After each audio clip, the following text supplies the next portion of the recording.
Hey, woodworkers.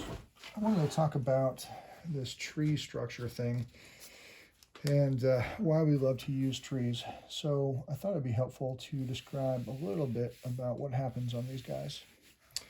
So there are two flavors of trees that we're going to talk about and need to distinguish. One of which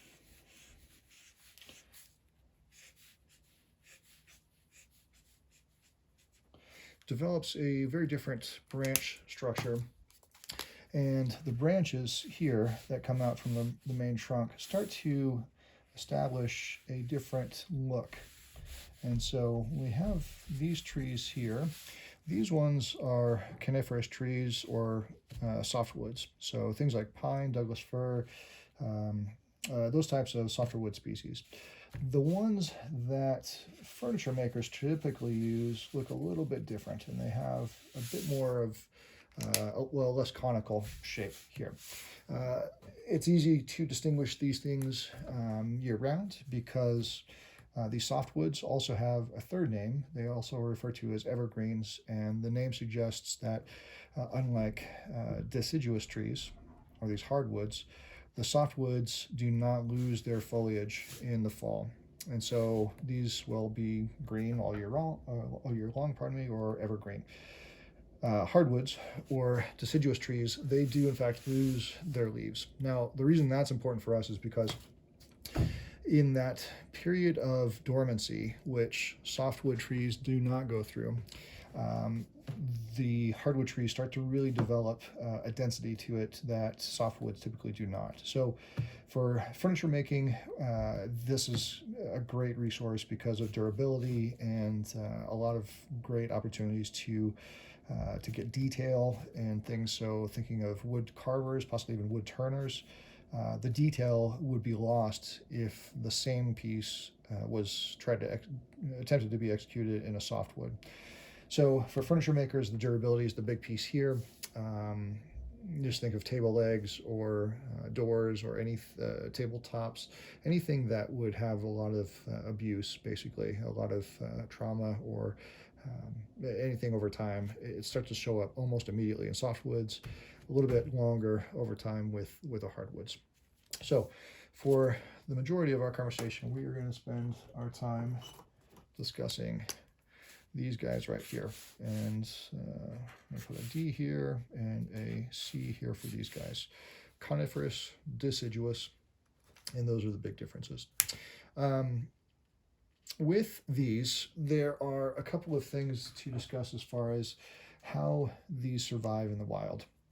So, talked about going into dormancy in the wintertime, and that means that this tree is not producing any fuel or sugars. And if you remember back to science when you were a kid, I learned about photosynthesis and the process of creating suns or harnessing sunlight, creating sugars. Those sugars then start to feed all the cells in the tree, and the root structure below ground is starting to pull moisture up.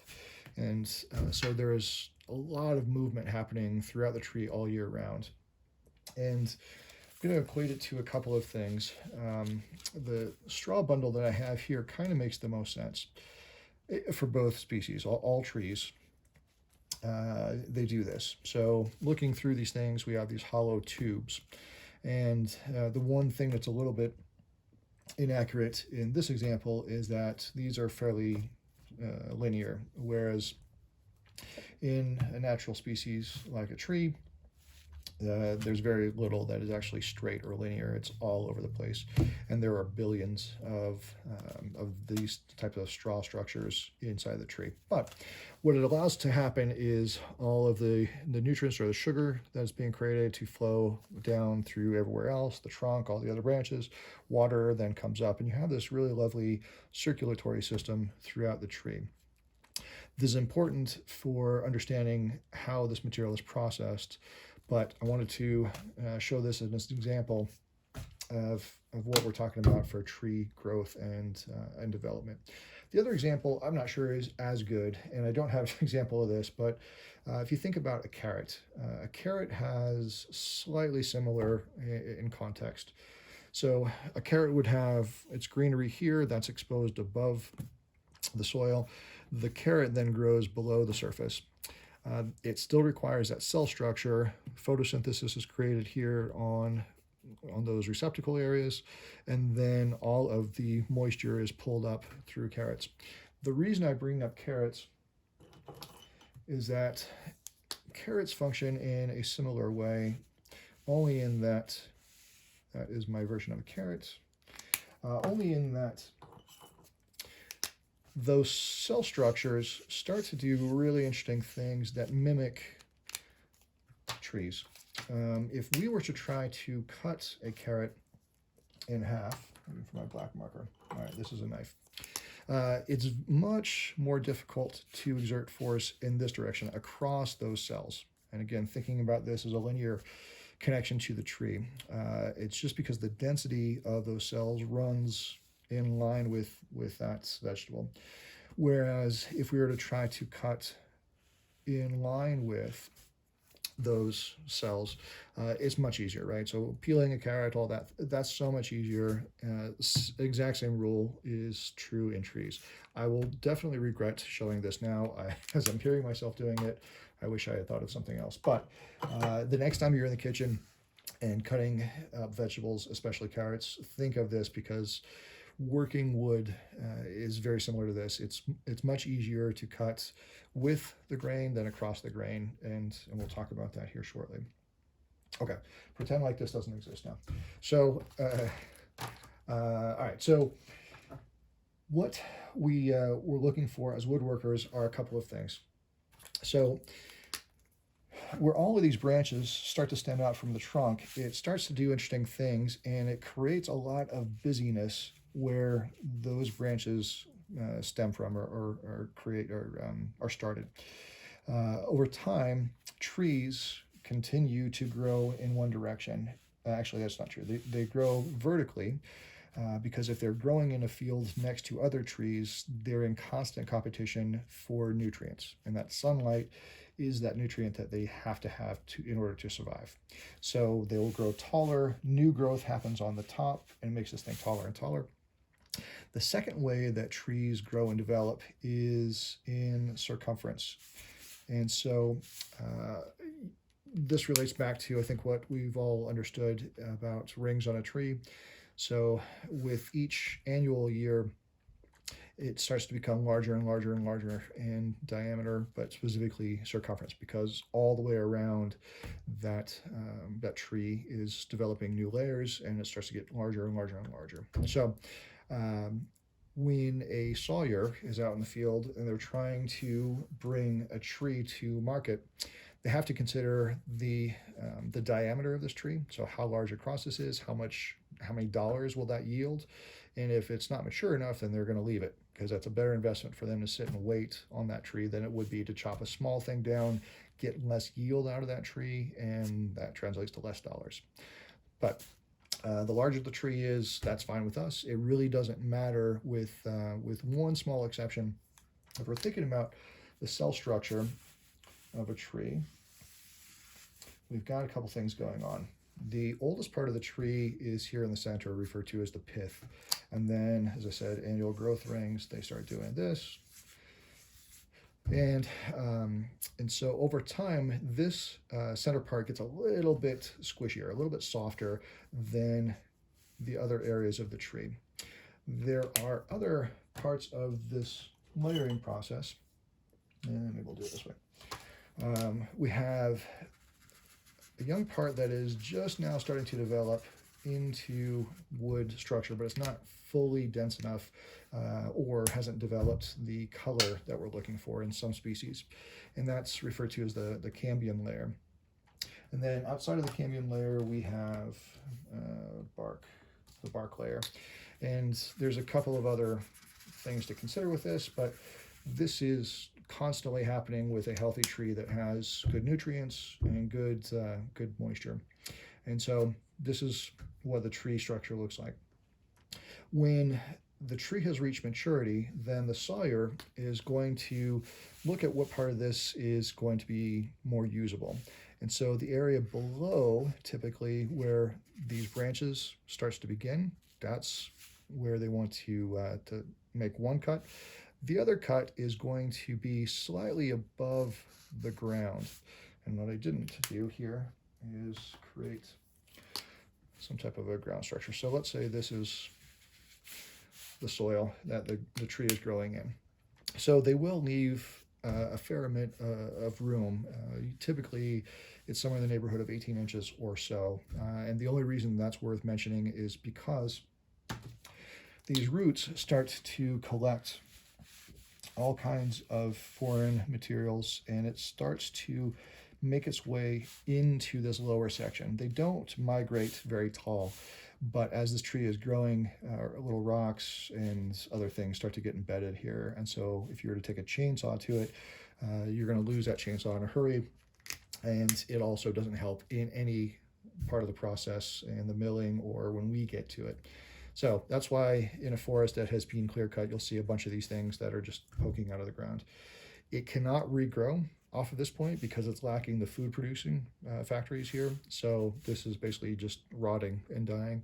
And this root structure is difficult, to be generous. It's very difficult to remove from the ground. So typically foresters just let that rot, and that will recreate new nutrients in the soil, and it's not a total loss. But in essence, we are looking at utilization of this amount of material here to here. And then that goes on truck and crane and all that to a sawmill. So the sawmill will do a couple things. They will take this log, and then they're going to strip off this bark layer. And how they do that is they put that between 2 points, 2 center points, basically a big lathe. They will introduce some type of a nasty blade, and then that blade goes laterally while this thing is rotating, and then it debarks this stuff and gets most of it off. And then this goes to the next part of the process, which is how this is harvested and what happens with it. So the first thing that we should talk about for wood is that when it was living, it is soaking wet. So there's a lot of moisture content held within that straw structure. And so it's way too wet for end users like you and I to have a lot of use for. So what they'll have to do is take that into account, that the second that they sever these fibers from top to bottom, it's no longer circulating that moisture. But the moisture does need to escape or evacuate responsibly. If it happens too quickly, that creates problems. If it happens too slowly, like in places that are not terribly warm environments that has a lot of moisture, I'm thinking places like the UK or something that, or Portland perhaps, or Seattle in the States, something that is constantly getting influx of a lot of moisture, not a great deal of sunlight, then it can start to create molds or starts to decompose internally if that moisture is not released. So it's a bit of a process for the sawyers to deal with, and so they have to approach that responsibly. Everybody say goodbye to this carrot. All right.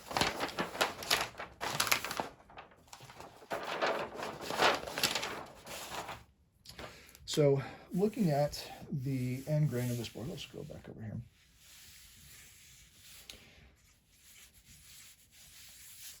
So there's a couple different ways that they can process this material, and it has everything to do with how much yield they're going to get out of this material and what the industry is requiring or calling for.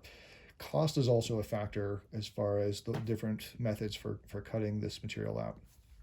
The first option would be referred to as through cutting or through and through.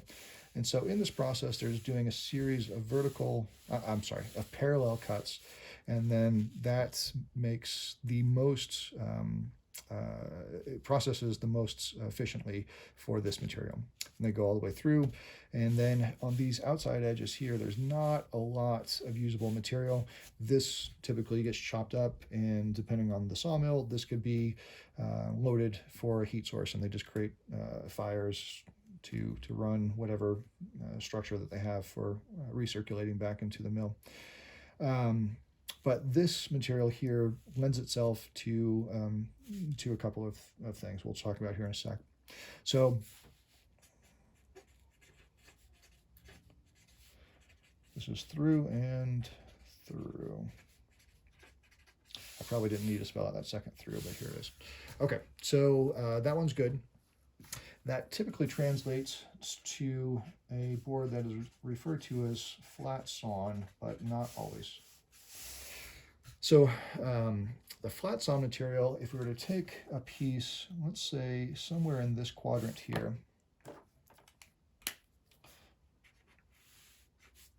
so a flat sawn board,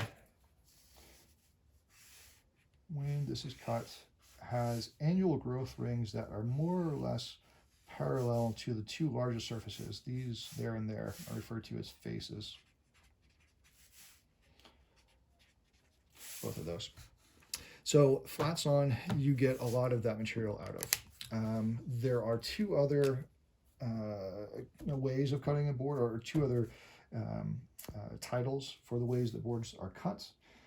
The other would be referred to as quarter sawn, and then the other one is rift sawn. All right, so a quarter sawn board, you'll find mostly in this category right here. And that is when the annual growth rings run perpendicular to those faces. And then the last option here is something referred to as a rift sawn. And I'm trying to be clever about how I separate these out. So a rift sawn is basically anything in this category here where the annual growth rings are running at a slight angle to the faces. Diagonal pieces typically are what they show up to be. So what's the difference? So when the tree is alive, it expands and contracts with a couple of things. Heat is one thing, but heat is only the catalyst to activate with the captured moisture. And so, as we said, this board is soaking wet. If it's a warm day or summertime where it's a series of warm days, these trees start to expand like crazy. In the wintertime, where it's very cold and very dry, they start to contract. Now, this never stops in a tree material or wooden material when the tree is alive and to where it is we are looking at here as far as the growth. Now, the growth typically happens in this orientation here. So we're going to get the most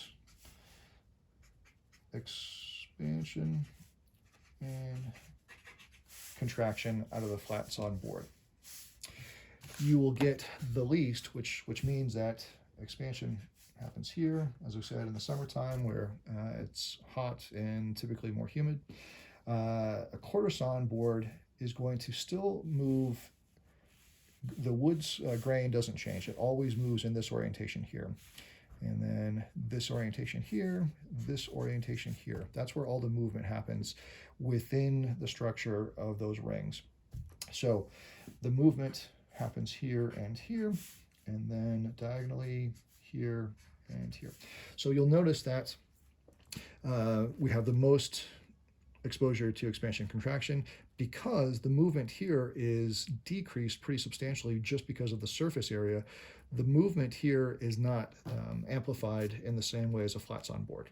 It's still wood, still moving. It's just there's less material here, so the movement is much less pronounced, and it doesn't move in this orientation here. It does somewhat, but far less than if it were a flat sawn board. Rift sawn, very comparable to a quarter sawn structure. You could tell from here to here is a little bit greater, than a true quarter sawn, but it's much less than this flat sawn piece. So keeping that in mind, it's helpful to consider where it is we're going with what material we're purchasing and why we're purchasing it. So I have an example of walnut. So with this walnut, this board is flat sawn. If you're ever confused about how this was cut, you can see the telltale signs of the end grain as kind of walking us through. This is a good example because we have the heartwood, the older part of the tree that's more mature, has a mature color, and then that cambium layer or that sapwood that's a younger part of the tree. And the distinction here is pretty great. You can also see exactly where that cambium layer started and the heartwood ends in this example. And then if we flip this over, there's virtually no heartwood here to be found anywhere on this board. It's all sapwood for the most part. So, but you can see pretty well that the grain structure here, parallel to my example of what I drew, this illustrates this fairly well. And then with this, we get a much broader and more freeform or less uniform grain structure visually. So the aesthetic of this is very, very different than something that is quarter sawn. So, all right, here we go. So you can see the end grain here. I'm not sure if that's showing up terribly well, but you can start to see the growth rings here. It's not always going to be straight across, but you can tell that for the most part, it starts and stops the grain structure on this face and this face. There's no rift associated here. This gets a little bit closer, but it's still a true quarter. And with that, you can tell that the grain structure is so much tighter. So we have much more close and more or less parallel line structures here. So between the two, same species. This is American black walnuts, or referred to as walnut.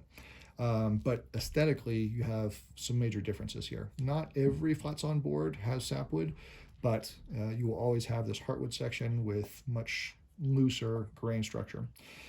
So there's an aesthetic piece here. There's also a structural piece.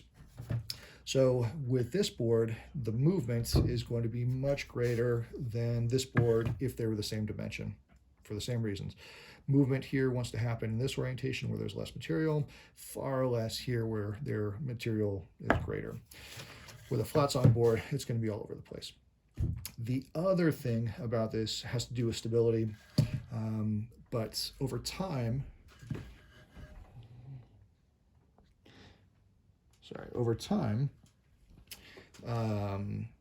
these growth rings want to flatten out. So this board is flat right now, but over time, this part is going to want to flatten here, and it could start to create a bit of a cup if it's not dealt with properly in the construction process or the milling process for that matter. Quarter sawn boards, we don't have to worry about that as much. Movement is less in the greatest dimension, and then because of that, the stability factor is there. So those are the big differences as far as what we're looking for when we purchase wood. The other part of this is if the sawyer is cutting a board in a true quarter sawn direction or dimension, they will quarter up this tree, and again, growth rings doing their thing. And then from there, they will start making cuts that do this. And that maximizes the amount of quarter sawn there out of all of these different pieces. So because of that, there's far less yield here. Quarter sawn comes at a bit more of a premium. Flat sawn is going to be the least expensive option, the most common option. And most woodworking applications, certainly architectural applications, are not as demanding for a true quarter sawn. Now, the rift sawn has a place in this conversation because there's far less of the true quarter sawn material for lumber yards to sell things as, because we're trying to impose a rectilinear shape to a curvilinear species or dimension or piece. So there's always going to be some fluctuation between these things. Rift sawn is much more readily available. If they do a through and through, you get a lot more area of this rift material, and so therefore it's less expensive than a true quarter. And for that reason, it's a little bit easier for sawyers to do because they know that the market is not always demanding of a true quarter. Then the other thing is at the lumber yard, if they call something quarter sawn when in fact it's a rift sawn, then they're doing some false advertising and they can't charge accordingly if it's a quarter sawn. I'm sorry, if it's a rift sawn piece, but they're charging for a quarter sawn. So typically, when you go into a lumber yard and you ask for quarter sawn, they're going to direct you to the rift sawn and just say, okay, well, this is what we have. Aesthetically, we still have that really tight grain structure within this that parallels the quarter material. Fairly stable comparatively to the flat sawn, but it's going to be different from the end grain. It does have a bit more movement, and it can translate here to the width, but it's a nominal movement to consider. So not a huge difference between these two, and that's why they kind of branch these. Yeah, I heard that I made a pun. I didn't mean to. They bracket these two together into one stack, and they separate out flat sawn. Having said all of that, if you're going to the lumberyard and you have the luxury of being able to poke through the stacks, I would always look in the flat sawn because it's always easy to find a couple of these things floating around that were missed in the categorization process before they shipped them out. So those are the things to think about there. Those are the aesthetic and structural benefits. The thing, maybe I should go back to with this, and I probably should have stepped on or jumped on this earlier. So I have a board here that was cut parallel to the long grain, and this little stick represents what we're getting into for wood species and the benefits of this. So on this span, I've got the most amount of stability. I can flex this thing, I could twist it, I could do all kinds of stuff. There's a lot of strength inherent in this board, and that's why we love wood. This is relatively easy to work, and it has a good deal of strength or structure in what we do with it. If I were to take the same dimension of board, and this is shorter, obviously, than this one because this is cut in this orientation. The first board I showed, all those straws are going in line with the trunk. This board is going across those cells or those straws. And with this board here, there is not nearly the strength or stability that we would have with a board that goes in line. So with this one, I can't really bend this one without having it fail. And so just thinking about what the wood can do for us and the burden of responsibility as woodworkers is to use the wood to its advantages, to its strength, instead of getting bitten by some of its weaknesses. So short grain issues like this one, where the grain is much shorter in this application, it creates challenging weaknesses. Whereas the long grain, this is what we want to maximize when we're buying this material and when we design with it. And the reason that I was coming back to that transitions into how we purchase material. So depending on how much length is available in that section that we talked about, wood is sold, or wood is cut in a couple of different lengths. The standard length for wood is 8 feet in length from here to here.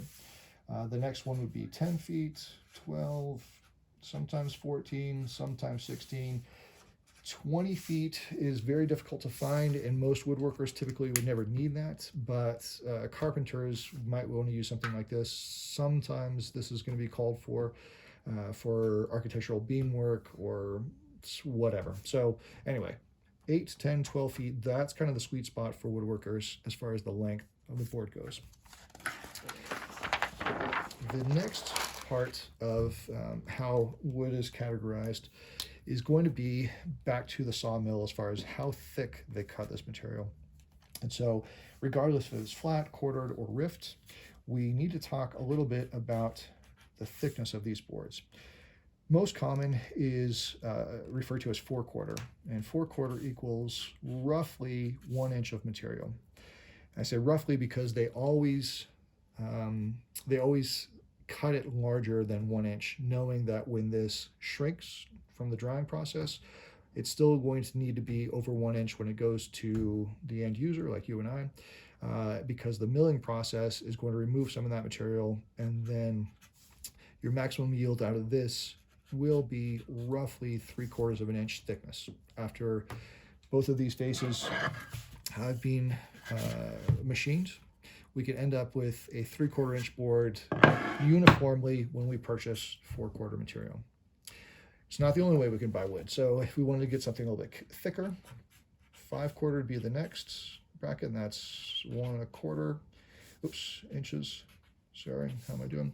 The next one is 6/4, 1.5. Then we jump up to 8/4, which is 2, and then take another jump to 10/4,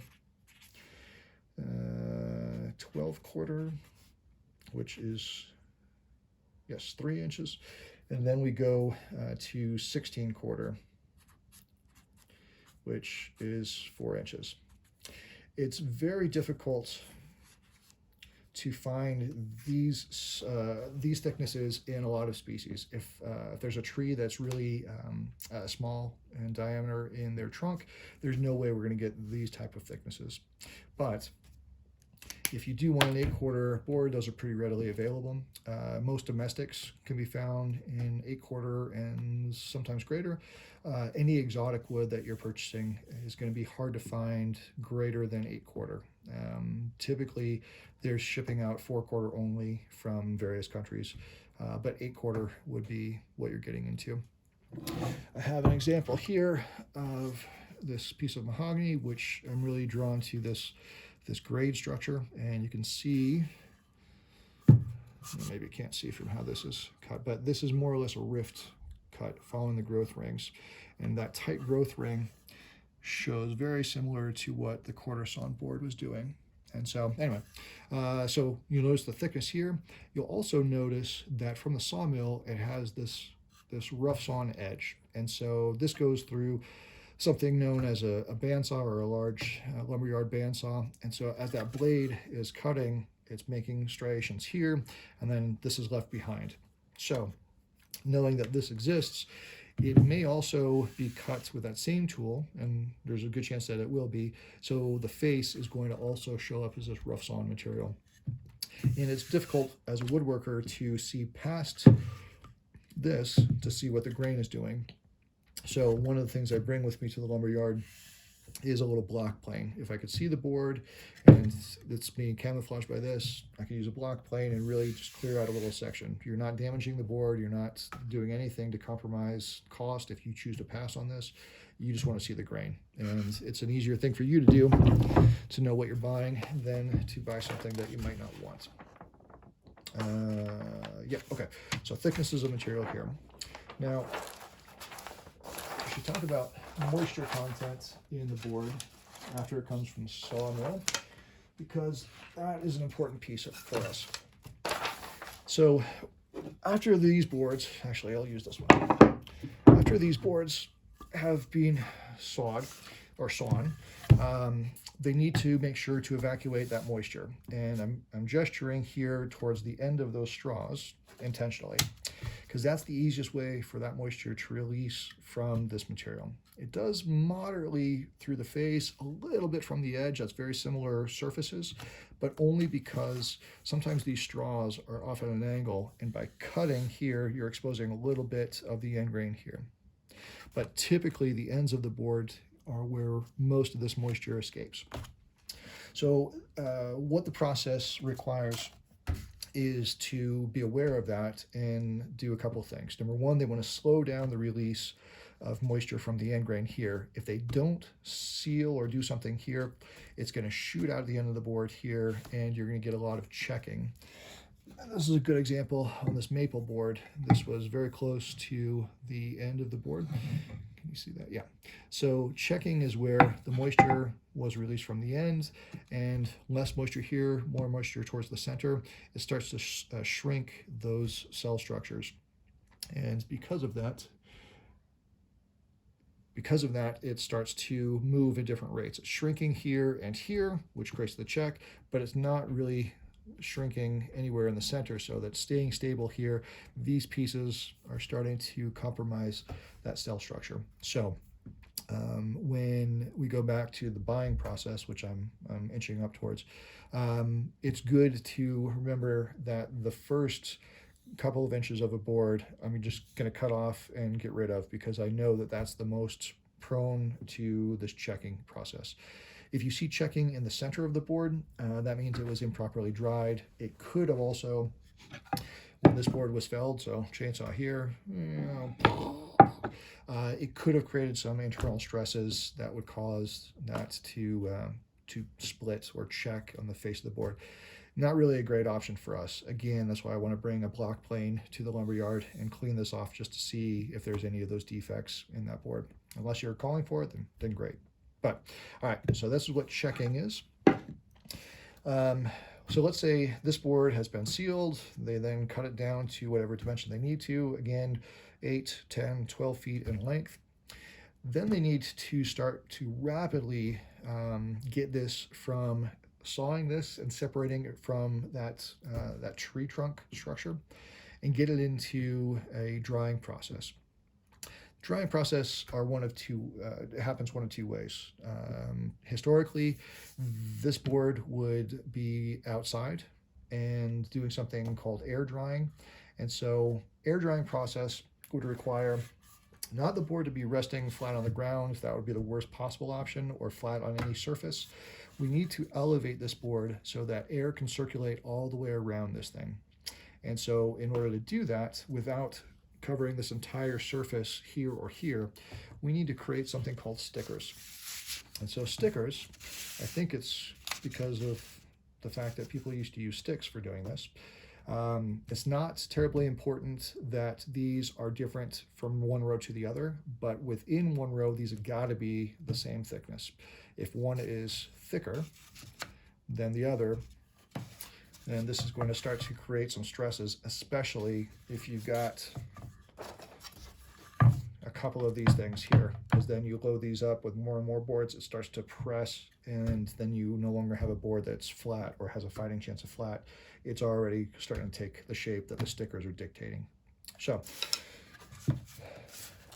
2 stickers here and here. This is enough. We don't need a ton of space, but we do need some space, again, for air to circulate. On top of these, I'm going to create another section of stickers, and then the next board, and so on and so forth until I've got these things stacked.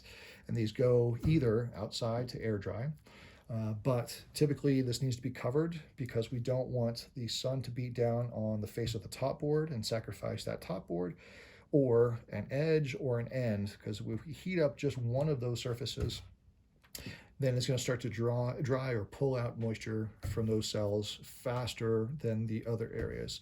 And that definitely gives you internal stress. So if it goes outside, we have to cover this in some way. Usually there is some type of a roof structure, but open so that air can circulate. Putting a tarp over it is okay, but there has to be enough space around that tarp so that the air is actually doing its thing. Anyway, so that's a process here. Things to remember when air drying is before kilns, this is the best way to do it, and people were becoming more aware of wood stability and how to approach that effectively. So what they would do is do this, and then they started to recognize that the moisture content took different rates to be removed from the board depending on how thick the material is.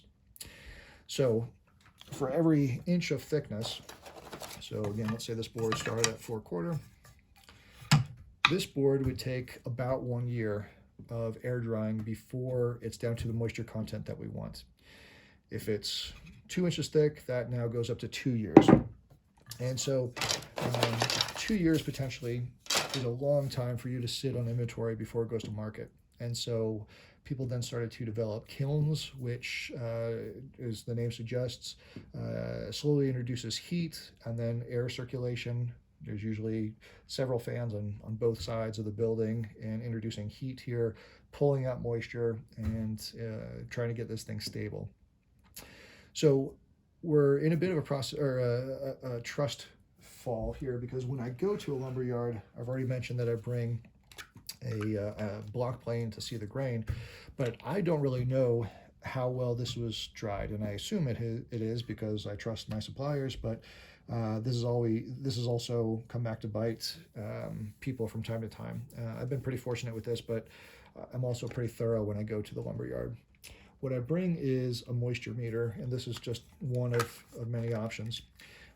It has a readout here. You see MC %. So it has two little probes. I want to push this thing down. It's going to tell me that I'm at 6%, well, before it's tipped over.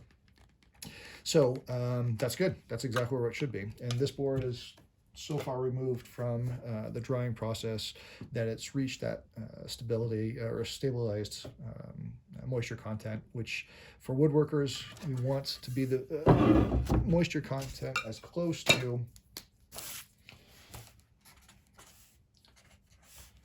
6 to 8% is where we have to be. Anything greater than this range for moisture content, that means that it's still holding more moisture in those cells, then it's ready to be cut and worked, glued, or held in a stable structure.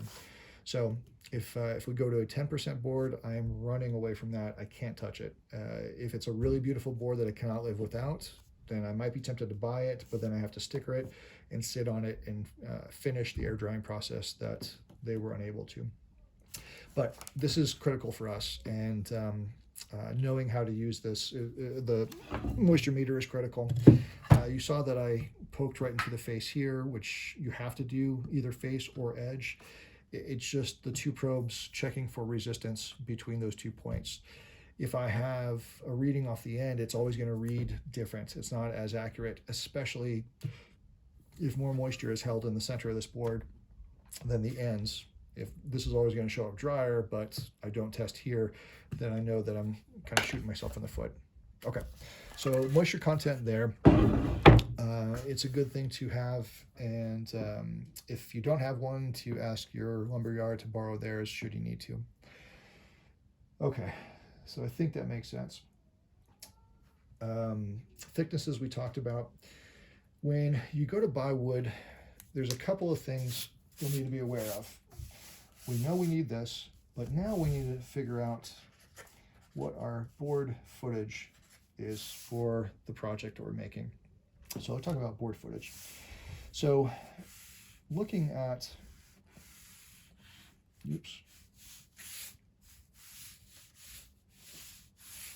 a board. So let's say this is a rift board here, not that it matters, but for structure of what this thing looks like. So I have a couple of areas here that I need to know about as far as nomenclature, naming. So we talked about the largest area here. This is the face. The other sections here, these are referred to as edge or edges. And then this last one is the end. So we need to understand what these areas are, and when we're talking with other woodworkers or your lumber supplier, you need to understand the sequence of these things, because when you're asking for a wide board, you're asking how large is the face. If you're asking for a thickness of a board, you're looking for how much material along the edge. And then length, as we talked about, that's end to end. That is always going to be your 8-foot or 10 or 12-foot lengths. So, all right, so thinking about that. Now, these are the only given with respect to the dimension of a board. Again, that's kind of an industry standard. We know that we need to have somewhere to start with this. We could also argue that the thickness is somewhat of a standard as well, because let's say we want to have a 4/4 board. We know that that is going to be a given as well. What we can't account for, and is always going to be a variable, is how wide this board is. And so the width is always going to be random. And it has everything to do with how mature that tree was when it was growing and what species it is, and how the sawyer cut this round species into this dimension. They're going to get as every inch of that board that they possibly can, because that's more dollars back into their pocket. So they're going to take full advantage of it, but there's no way that you're going to get, unless you buy wood at a box store where they have everything predetermined, pre-cut. When you go to a lumber yard, this is always going to be the variable. So all of this has to do with board footage and knowing how to purchase material. So there's a calculation for understanding what this thing is. The board footage is going to be thickness. So 4/4 our thickness, times the width. We have to measure this board to figure out what's happening there, times the length, so end to end. We divide all of that by the number 144, and that equals board footage.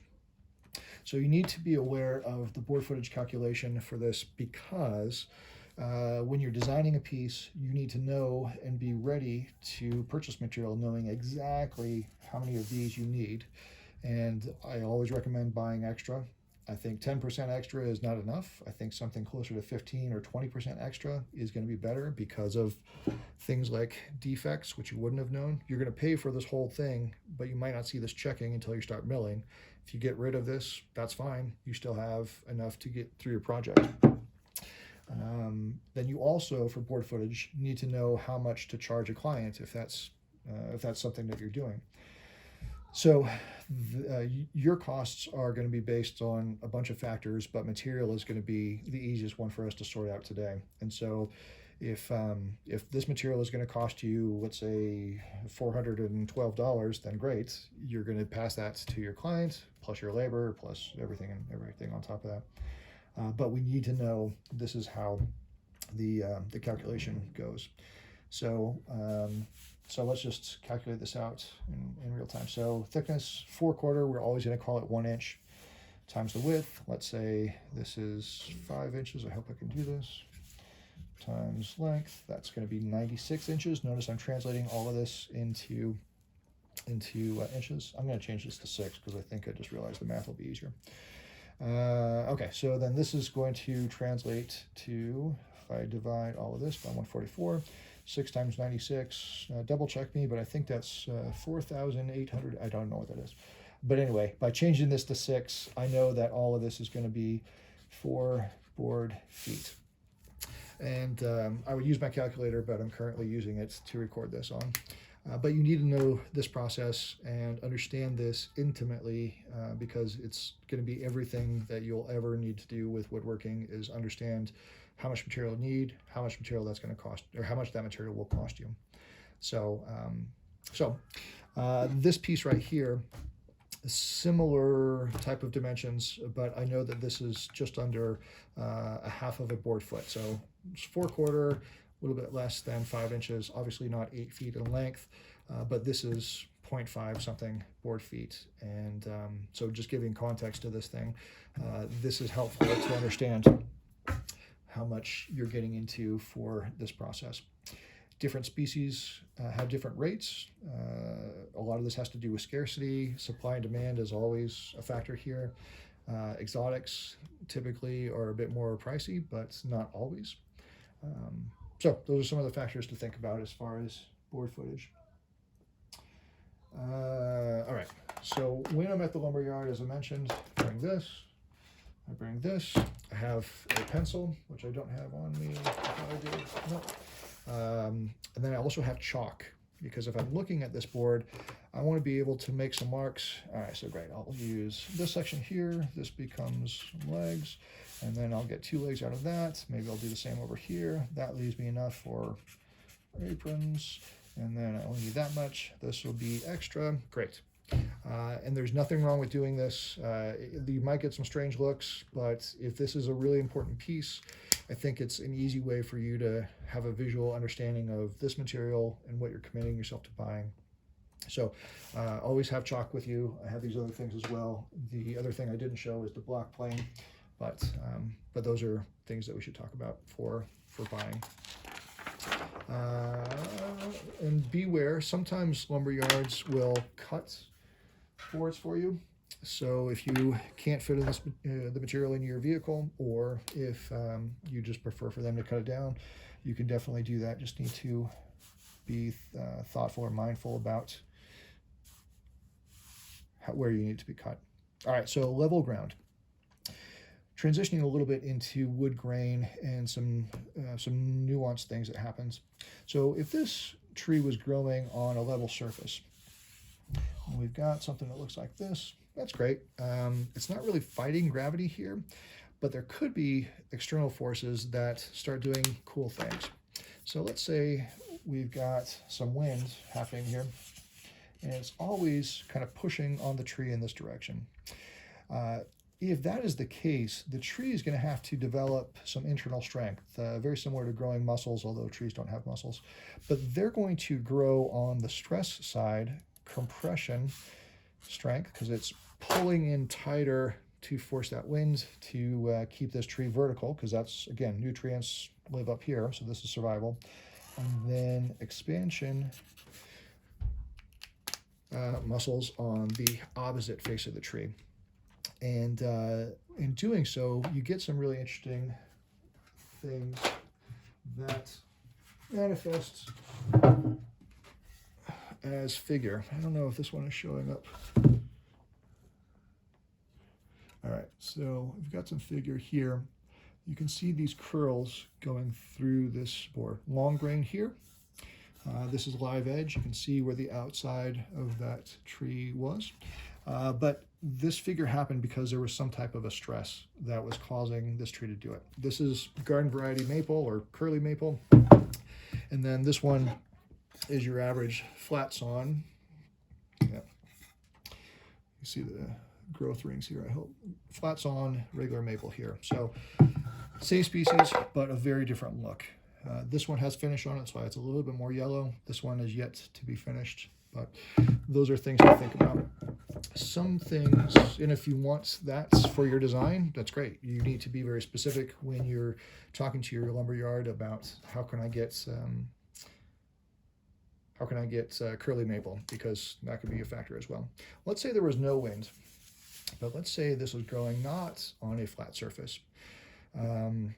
If this was growing on some type of a hillside or a slope of some kind, we still have these stresses that are growing, because this piece wants to be as straight up as it possibly can, because again, nutrients and all that. So those are a couple things that manifest into the figure of board and why we get some cool figure things happening.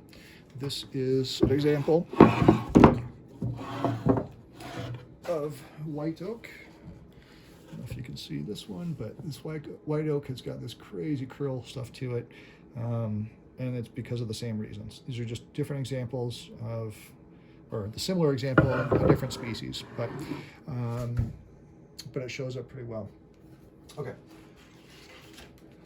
Last thing is, if there is something really fantastic with the tree and it has a unique figure, or they want to maximize that material, then they will mark this board to go to the veneer sawmill, not the sawmill for making regular dimensional stuff or thick, solid thickness wood. So with veneers, veneers have gotten a bad rap for so many years, but man, they're really fantastic for doing very cool effects and maximizing some of that figure stuff that we were talking about. This is a piece of Macquarie, which is in the mahogany family, which is fantastic. But here's a good example of differences. This is a piece of ash wood and kind of a straight plain Jane look, but a really pretty piece. So we have a piece of what used to be red oak, and it was still red oak, but it's yellowed over time with this finish. But you can kind of see the straight grain. There's not a lot of visual excitement or activity here. I mean, it's a pretty piece. But the way that sheet goods are treated is they have a show face, and that is what we're expecting to really pop. And then usually the back or a secondary surface has secondary woods. So same species, different tree, and then this figure is pretty fantastic. You'll notice these, I don't know if you can see this great, but these flecks. And those flecks are something that happen in a couple of species. Oak is one of them. Lacewood would be another. There's 3 or 4 that I'm not mentioning, but these only show up when the tree is cut in a quarter sawn manner. You can tell the tightness of the grain here, and then these flecks. It's never going to show up if it's flat sawn. This is flat sawn, same species, not there, but if this material is cut correctly, you can start to get some of this really fantastic figure that's inherent in the wood. It's hiding, but if you cut it correctly, then it'll show up and see this great thing. And if you're familiar with Stickley Furniture, they kind of made their living out of using quarter sawned oaks, and because of these little radial flecks, and so there we go. I think that's everything. It's a good start for wood as a material, and giving consideration to how to use it, what to purchase, how to purchase, and some of the language to use when you're measuring and buying this stuff. All right, hopefully that was helpful. All is well. See you.